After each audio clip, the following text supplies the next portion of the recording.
ರಾಜ್ಯ ಬಿಜೆಪಿಯ ಇವತ್ತಿನ ಎಪಿಸೋಡ್ ಏನು ಅನ್ನೋದರ ಬಗ್ಗೆ ನಾನು ಇವತ್ತು ನಿಮಗೆ ಡೀಟೇಲ್ ಆಗಿ ಹೇಳ್ತಾ ಹೋಗ್ತೀನಿ. ಯಾಕೆ ಇದನ್ನ ಎಪಿಸೋಡ್ ಅಂತ ಹೇಳ್ತಾ ಇದ್ದೀವಿ ಅಂದ್ರೆ ಇದೊಂದು ರೀತಿ ಮೆಗಾ ಸೀರಿಯಲ್ ರೀತಿಯೇ ದಿನಕ್ಕೊಬ್ಬರು ಪಾತ್ರಧಾರಿಗಳು ಅವ್ರದ್ದೊಂದು ಸೀನ್ ಇರುತ್ತೆ, ಪರ್ಫಾರ್ಮ್ ಮಾಡ್ತಾರೆ. ಅದಿಲ್ಲಿ ಇಲ್ಲ ಅಂದ್ರೆ ಡೆಲ್ಲಿಯಲ್ಲಿ ಆ ರೀತಿಯಾಗಿ ಆಗಿದೆ ರಾಜ್ಯ ಬಿಜೆಪಿಯ ವಿಚಾರ. ಯಾರಿಗೆ ಗೊತ್ತಿಲ್ಲ ರಾಜ್ಯ ಬಿಜೆಪಿಯಲ್ಲಿ ಏನಾಗ್ತಾ ಇದೆ ಅಂತ. ಪ್ರತಿಯೊಬ್ಬರು ಕೂಡ ಮಾತನಾಡ್ಕೊಳ್ತಾ ಇದ್ದಾರೆ. ಆದರೆ ಇದರ ಅರಿವು ಇರಬೇಕಾಗಿದ್ದು ಯಾರಿಗೆ? ರಾಜ್ಯ ಬಿಜೆಪಿ ನಾಯಕರಿಗೆ ಹಾಗೂ ಹೈಕಮಾಂಡ್ ನಾಯಕರಿಗೆ.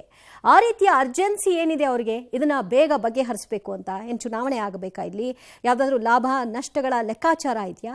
ಆ ರೀತಿಯ ಯಾವ ಭಾವನೆಗಳು ಇಲ್ವಲ್ಲ. ಆ ರೀತಿಯಾದ ಕ್ಯಾಲ್ಕುಲೇಷನ್ ಹಾಕಬೇಕು, ಬೇಗ ಮುಗಿಸ್ಬೇಕು ಇದನ್ನ ಅಂತ. ಹೇಗೆ ರಾಜ್ಯ ಬಿಜೆಪಿ ನಾಯಕರು ಹೋಗ್ತಾ ಇದ್ದಾರೆ, ಬರ್ತಾ ಇದ್ದಾರೆ, ಚರ್ಚೆಗಳಾಗ್ತಾ ಇದೆ. ಇನ್ನು ಏನಾಗ್ತಾ ಇದೆ ಹಾಗಾದ್ರೆ?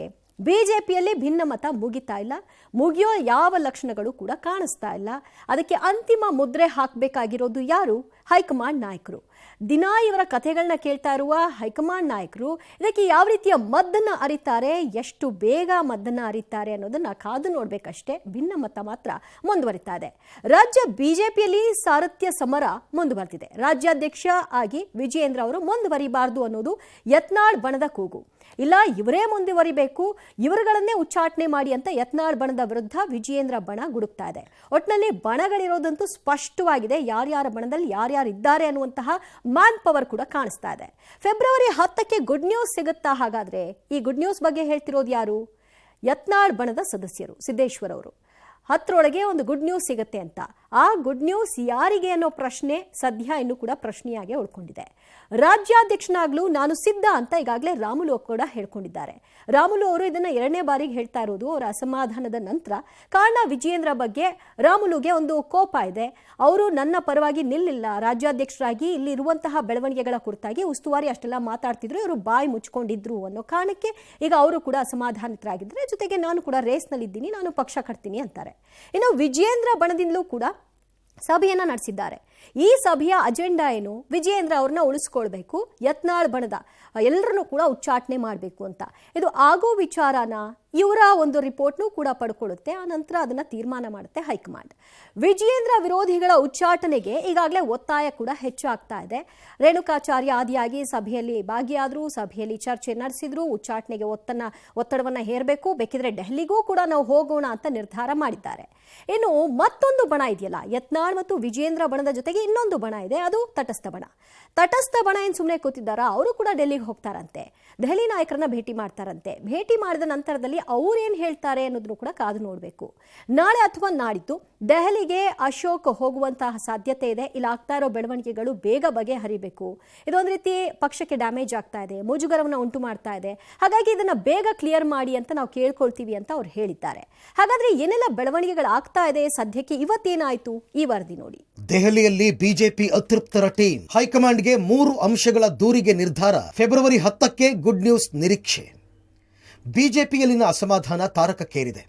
ಬಿಜೆಪಿ ರಾಜ್ಯಾಧ್ಯಕ್ಷ ವಿಜಯೇಂದ್ರ ಬದಲಾವಣೆಗೆ ಬಿಗಿ ಪಟ್ಟು ಹಿಡಿದಿರುವ ಅತೃಪ್ತ ನಾಯಕರು ಶಾಸಕ ಬಸನಗೌಡ ಯತ್ನಾಳ್ ನೇತೃತ್ವದಲ್ಲಿ ಹೈಕಮಾಂಡ್ ಭೇಟಿಗೆ ತೆರಳಿದ್ದಾರೆ. ದೆಹಲಿಯ ಕರ್ನಾಟಕ ಭವನದಲ್ಲಿ ಸಭೆ ಸೇರಿರುವ ಅತೃಪ್ತರ ತಂಡ ಹೈಕಮಾಂಡ್ ಭೇಟಿಗೆ ತೆರಳಿದೆ. 3 ಅಂಶಗಳನ್ನು ಮುಂದಿಟ್ಟುಕೊಂಡು ವಿಜಯೇಂದ್ರ ಬದಲಾವಣೆಗೆ ಬಿಗಿ ಪಟ್ಟು ಹಿಡಿದಿದೆ. ಹೈಕಮಾಂಡ್ಗೆ 3 ಅಂಶಗಳ ದೂರು. ವಿಜಯೇಂದ್ರ ಭ್ರಷ್ಟಾಚಾರ ಅಂತ್ಯಗೊಳಿಸಬೇಕು, ಕುಟುಂಬ ರಾಜಕಾರಣಕ್ಕೆ ಅಂತ್ಯ ಹಾಡಬೇಕು, ಹಿಂದೂಗಳ ಹತ್ಯೆಯಾದರೂ ಬಿಎಸ್ವೈ ಮೌನವೇಕೆ ಅನ್ನೋ ಅಂಶಗಳನ್ನು ಮುಂದಿಟ್ಟು ದೂರು ನೀಡಲು ಮುಂದಾಗಿದ್ದಾರೆ. ಇನ್ನು ವರಿಷ್ಠರ ಭೇಟಿಗೂ ಮುನ್ನ ದೆಹಲಿಯಲ್ಲಿ ಮಾತನಾಡಿದ ಅತೃಪ್ತ ಬಣದ ನಾಯಕ ಯತ್ನಾಳ್, ರಾಜ್ಯದ ಎಲ್ಲ ಲಿಂಗಾಯತರು ಯಡಿಯೂರಪ್ಪ ಪರವಾಗಿ ಇಲ್ಲ, ಯಡಿಯೂರಪ್ಪ ಆ ಗೌರವ ಉಳಿಸಿಕೊಂಡಿಲ್ಲ, ವಿಜಯೇಂದ್ರ ಅವರನ್ನ ಅಧ್ಯಕ್ಷರನ್ನಾಗಿ ಮಾಡೋದಕ್ಕೆ ನಮ್ಮ ವಿರೋಧವಿದೆ ಎಂದಿದ್ದಾರೆ. 2-3 ಪೇಮೆಂಟ್ ಸ್ವಾಮೀಜಿಗಳು ಮಾತ್ರ ವಿಜಯೇಂದ್ರ ಜೊತೆ ಇದ್ದಾರೆ. ವಿಜಯೇಂದ್ರ ಭ್ರಷ್ಟಾಚಾರದಲ್ಲಿ ತೊಡಗಿದ್ದು ಅವರ ವಿರುದ್ಧ ತನಿಖೆ ನಡೆಸಿದ್ರೆ ಎಲ್ಲ ಸತ್ಯಾಂಶ ಹೊರಬೀಳಲಿದೆ ಅಂತ ಹೇಳಿದ್ದಾರೆ. ನೋಡ್ರಿ, ನಮ್ದು 3 ಪಾಯಿಂಟ್ ಐತಿ. ಇದೇನಾದ ಪರಿವಾರವಾದವನ್ನ ನಾವು ಬಿಜೆಪಿ ಬಿಟ್ಟಿವನಂತ ಸಂಕೇತ ಕೊಡಬೇಕಾಗಿದೆ. ಒಂದು ಭ್ರಷ್ಟ ಕುಟುಂಬ, ಕರಪ್ಟ್ ಫ್ಯಾಮಿಲಿ ಇನ್ ಕರ್ನಾಟಕ, ಅದನ್ನು ಕೊನೆಗಾಣಿಸ್ಬೇಕಾಗಿ, ಅದು ಭ್ರಷ್ಟಾಚಾರ. 3ನೇದು ಹಿಂದುತ್ವ. ಏನು ಉಳಿತು? ಏನು ನೀವು ಹಿಂದೂಗಳ ನಿಮ್ಮ ಶಿವಮೊಗ್ಗದಲ್ಲಿ ಔರಂಗಜೇಬನ ಫೋಟೋ ಹಾಕಿದ್ರೆ ಏನು ಮಾಡಿದ್ರಿ? ನೀವೇ ಆಡಳಿತದಲ್ಲಿದ್ರಿ. ಈ ರೀತಿ ಇವರು ಏನು ಮಾಡ್ಕೊಂಡು ಬಂದಾರೆ. ಇನ್ಮೇಲೆ ಯಡಿಯೂರಪ್ಪ ಕುಟುಂಬದ ಬಗ್ಗೆ ಯಾರ್ದೂ ವಿಶ್ವಾಸ ಇಲ್ಲ ಕರ್ನಾಟಕದಲ್ಲಿ. ಹೌದು, ಎಲ್ಲ ಲಿಂಗಾಯತ ಲೀಡರ್ಗಳು ಏನಿದ್ದಾರೆ ಕರ್ನಾಟಕದಲ್ಲಿ, ಯಡಿಯೂರಪ್ಪನ ಪರವಾಗಿ ಲಿಂಗಾಯತರಿಲ್ಲ. ಆ ಅಧ್ಯಾಯ ಮುಗಿದು ಹೋಗಿದೆ. ಅದು close chapter, close file, revival ಆಗುವಂಥದ್ದಿಲ್ಲ. ದುಡ್ಡಿನ ಮದದಿಂದ ಮಾತಾಡ್ತಾ ಇದ್ದಾನೆ. ಎಲ್ಲರನ್ನೂ ಖರೀದಿ ಮಾಡ್ಬೋದು ಅಂತೇಳಿ ತಿಳ್ಕೊಂಡಾನೆ. ಕೆಲವರನ್ನು ಎಲ್ಲರನ್ನೂ ಕೆಲವು ಕಾಲ ಮೋಸ ಮಾಡಬಹುದು, ಕೆಲವರನ್ನು ಎಲ್ಲ ಕಾಲದಲ್ಲಿ ಮೋಸ ಮಾಡಬಹುದು. ಆದರೆ ಎಲ್ಲರನ್ನೂ ಎಲ್ಲ ಕಾಲದಲ್ಲಿ ಮೋಸ ಮಾಡಲು ಆಗುವುದಿಲ್ಲ. ವಿಜಯೇಂದ್ರ, ದುಡ್ಡು ಇರಬಹುದು, ನಿನ್ನ ಬಳಿ ಒಳ್ಳೆಯ ಗುಣ ಇಲ್ಲ. ಯಡಿಯೂರಪ್ಪನವ್ರಿಗೆ 100 ವರ್ಷ ಬದುಕಲಿ.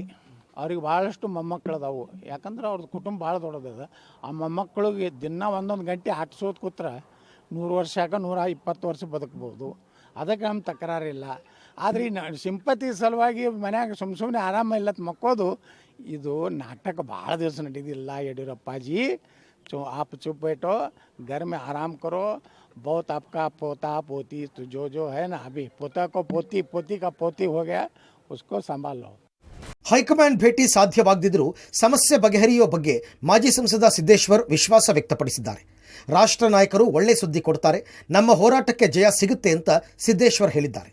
ಫೆಬ್ರವರಿ 10 ಬಳಿಕ ಒಳ್ಳೆಯ ಸುದ್ದಿ ಕೊಡ್ತೇವೆ ಅಂತ ಸಿದ್ದೇಶ್ವರ್ ತಿಳಿಸಿದ್ದಾರೆ. ಅದೆಲ್ಲ ಒಳ್ಳೆ ಸುದ್ದಿ ಕೊಡ್ತಾರೆ ರಾಷ್ಟ್ರದ ನಾಯಕರು ಕೊಡ್ತಾರೆ. ಈಗ ಬೊಮ್ಮಾಯಿಯವ್ರನ್ನ ತಾವು ಭೇಟಿಯಾಗಿ ಮಾತುಕತೆ ನಡೆಸಿದ್ದಾರೆ ಸುದೀರ್ಘವಾಗಿ, ತಮ್ಮ ಎಲ್ಲ ಟೀಮ್ಗಳು, ಅವರೆಲ್ಲ ನಾಯಕರುಗಳೆಲ್ಲ ಒಟ್ಟಾಗಿದ್ರಿ. ಎಲ್ಲ ನೇತೃತ್ವದಲ್ಲಿ ನಾವು ಮಾತಾಡಿದ್ದೀವಿ, ಒಳ್ಳೆ ಸುದ್ದಿ ಕೊಡ್ತಾರೆ. ಅಂದ್ರೆ ವಿಶ್ವಾಸ ಇದೆಯಾ ಸರ್ ವಿಜೇಂದ್ರ ಅವರು ಬದಲಾಗ್ತಾರೆ ಅಂತ? ನಿಮ್ಮ ಹೋರಾಟಕ್ಕೆ ಸಿಗುತ್ತೆ ಜಯ ಸಿಗುತ್ತಾ? ಜಯ ಸಿಗುತ್ತೆ ನಮಗೆ. ಇವೆ ಒಟ್ಟಿಗೆ ಅಷ್ಟೇ ಒಳ್ಳೆ ಸುದ್ದಿ ಕೊಡ್ತೀವಿ. ನಿಮ್ಮೆಲ್ಲ ಒಬ್ಬೊಬ್ಬರಾಗಿ ಭೇಟಿ ಆಗ್ತಿದ್ದಾರೆ. 10ನೇ ತಾರೀಕು ಆದ್ಮೇಲೆ ವಿಜಯೇಂದ್ರ ಬಣದಿಂದಲೂ ಸಭೆ, ವಿಜಯೇಂದ್ರ ವಿರೋಧಿಗಳ ಉಚ್ಚಾಟನೆಗೆ ಒತ್ತಾಯ. ಫೆಬ್ರವರಿ 12ಕ್ಕೆ ಸಭೆ ನಡೆಸಲು ನಿರ್ಧಾರ. ಅತೃಪ್ತರ ಬಣದ ಸಭೆಗೆ ಪ್ರತಿಯಾಗಿ ವಿಜಯೇಂದ್ರ ಬಣದ ಆಪ್ತರು ಕೂಡ ಮಹತ್ವದ ಸಭೆ ನಡೆಸಿದ್ದಾರೆ. ವಿಜಯೇಂದ್ರ ವಿರೋಧಿಗಳನ್ನ ಪಕ್ಷದಿಂದ ಉಚ್ಚಾಟನೆ ಮಾಡಲು ಒತ್ತಾಯಿಸಿದ್ದಾರೆ. ರಾಜ್ಯಾಧ್ಯಕ್ಷರನ್ನಾಗಿ ವಿಜಯೇಂದ್ರ ಅವರನ್ನು ಮುಂದುವರಿಸಲು ಆಪ್ತರು ಬಿಗಿಪಟ್ಟು ಹಿಡಿದಿದ್ದು, ಫೆಬ್ರವರಿ 12ಕ್ಕೆ ಮತ್ತೊಂದು ಸಭೆ ನಡೆಸಿ ದೆಹಲಿಯಲ್ಲಿ ವರಿಷ್ಠರನ್ನ ಭೇಟಿಯಾಗಲು ನಿರ್ಧಾರ ಮಾಡಿದ್ದಾರೆ. ಭಿನ್ನಮತೀಯರು ಇವರು ಮೂಲ ಬಿಜೆಪಿ ಅಲ್ಲ, ಬಿಜೆಪಿಗೆ ಮೂಲ. ಇವರು ಕಾಂಗ್ರೆಸ್ನ ವಿರುದ್ಧ ಹೋರಾಟ ಮಾಡ್ರಿ ಅಂದ್ರೆ ಯಡಿಯೂರಪ್ಪನ ವಿಜಯೇಂದ್ರ ಹೋರಾಟ ಮಾಡ್ತಿಲ್ಲ. ನೀವು ಬಿಜೆಪಿಗೆ ಮೂಲ. ಯಡಿಯೂರಪ್ಪನವರ ಕುಟುಂಬಕ್ಕೆ ಮಾತಾಡೋ ಯಾವುದೇ ನೈತಿಕ ಹಕ್ಕಿಲ್ಲ. ವಿಜಯೇಂದ್ರ ರಾಜ್ಯದಲ್ಲಿ ಇವತ್ತು ಜನಮಾನಸದಲ್ಲಿ, ಜನರ ಹೃದಯದಲ್ಲದರ ಯುವಕರ ಕಣ್ಮಣಿ, ಅಂಥವ್ರ ಬಗ್ಗೆ ಮಾತಾಡ್ತೀರಾ? ನಾವು ಇವತ್ತು ತುರ್ತಾಗಿ ಸೇರಿದೀವಿ. ಮುಂದಿನ ಬುಧವಾರ 100ಕ್ಕೂ ಹೆಚ್ಚು ಜನ ಮುಖಂಡರು ನಾವೆಲ್ಲ ಚರ್ಚೆ ಮಾಡಿದೀವಿ. ಮಾಜಿ ಸಚಿವರು, ಮಾಜಿ ಶಾಸಕರು ಸ್ಪರ್ಧೆ ಮಾಡಿದ್ರು. 100ಕ್ಕೂ ಹೆಚ್ಚು ಜನ ಸಭೆ ಮಾಡ್ತೀವಿ.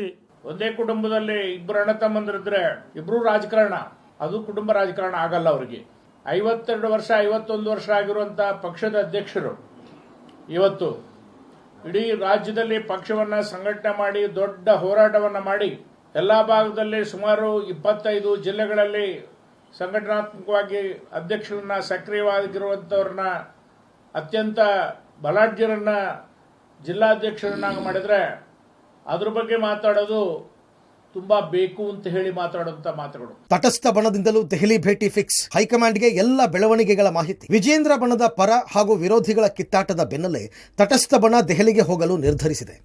ಈಗಾಗಲೇ ಬಿಜೆಪಿ ಅಧ್ಯಕ್ಷ ನಡ್ಡಾಗೆ ಪಕ್ಷದಲ್ಲಿನ ಆಂತರಿಕ ಬೆಳವಣಿಗೆಗಳ ಬಗ್ಗೆ ಮಾಹಿತಿಯನ್ನು ನೀಡಿದೆ. ಅಧ್ಯಕ್ಷರ ಬದಲಾವಣೆ ಮಾಡೋದು ಹೈಕಮಾಂಡ್ಗೆ ಬಿಟ್ಟ ವಿಚಾರ. ಪಕ್ಷದಲ್ಲಿನ ಬೆಳವಣಿಗೆಗಳು ಸರಿಯಾಗಬೇಕು ಅಂತ ವಿಪಕ್ಷ ನಾಯಕ ಆರ್ ಅಶೋಕ್ ಒತ್ತಾಯಿಸಿದ್ದಾರೆ. ಇನ್ನೆರಡು ವಾರದಲ್ಲಿ ಎಲ್ಲ ಗೊಂದಲಗಳು ಬಗೆಹರಿಯುವ ವಿಶ್ವಾಸ ಕೂಡ ವ್ಯಕ್ತಪಡಿಸಿದ್ದಾರೆ. ಆರ್ಎಸ್ಎಸ್ನವರು ಈ ವಿಚಾರದಲ್ಲಿ ಮಧ್ಯಪ್ರವೇಶಿಸಲ್ಲ ಅಂತ ಅಶೋಕ್ ಹೇಳಿದ್ದಾರೆ. ಮೊನ್ನೆ ನಮ್ಮ ರಾಷ್ಟ್ರೀಯ ಅಧ್ಯಕ್ಷರು ಬಂದಾಗ ನನಗೂ ಸಮಯ ಕೊಟ್ಟಿದ್ರು, ಒಂದು ಅರ್ಧ ಗಂಟೆ ಸಮಯ ಕೊಟ್ಟಿದ್ರು. ಆಗ ಪಕ್ಷದ ಬೆಳವಣಿಗೆ ಬಗ್ಗೆ ನಾನು ಇವೆಲ್ಲವನ್ನು ಸವಿಸ್ತಾರವಾಗಿ ಹೇಳಿದ್ದೀನಿ. ಪಕ್ಷದ ನಿರ್ಧಾರ ಏನು ಮಾಡ್ತಾರೋ ಅದಕ್ಕೆ ನಾವೆಲ್ಲರೂ ಕೂಡ ಬದ್ಧರಾಗಿರಬೇಕು, ಬದ್ಧನಾಗಿರ್ತೀನಿ ಅನ್ನೋ ಮಾತನ್ನು ಕೂಡ ರಾಷ್ಟ್ರೀಯ ಅಧ್ಯಕ್ಷರಿಗೆ ಹೇಳಿದ್ದೀನಿ. ಸೊ ಬೇರೆ ಉಳಿದಂಥ ನಾಯಕರ ಜೊತೆನೂ ನಾನು ಸಂಪರ್ಕದಲ್ಲಿದ್ದೀನಿ. ಒಟ್ಟಾರೆ ಇದು ಇನ್ನೊಂದು 10-15 ದಿನದಲ್ಲಿ ಸರಿಯಾಗ್ಬೋದು ಅನ್ನೋ ವಿಶ್ವಾಸ ನನಗಿದೆ. ಒಟ್ಟಲ್ಲಿ ಬಿಜೆಪಿಯ ಒಳಜಗಳದಿಂದ ಡ್ಯಾಮೇಜ್ ಆಗಿರೋದಂತೂ ಸತ್ಯ. ಡ್ಯಾಮೇಜ್ ಕಂಟ್ರೋಲಿಗೆ ಹೈಕಮಾಂಡ್ ಏನು ಮಾಡುತ್ತೋ ಕಾದು ನೋಡಬೇಕಿದೆ. Bureau report, public TV.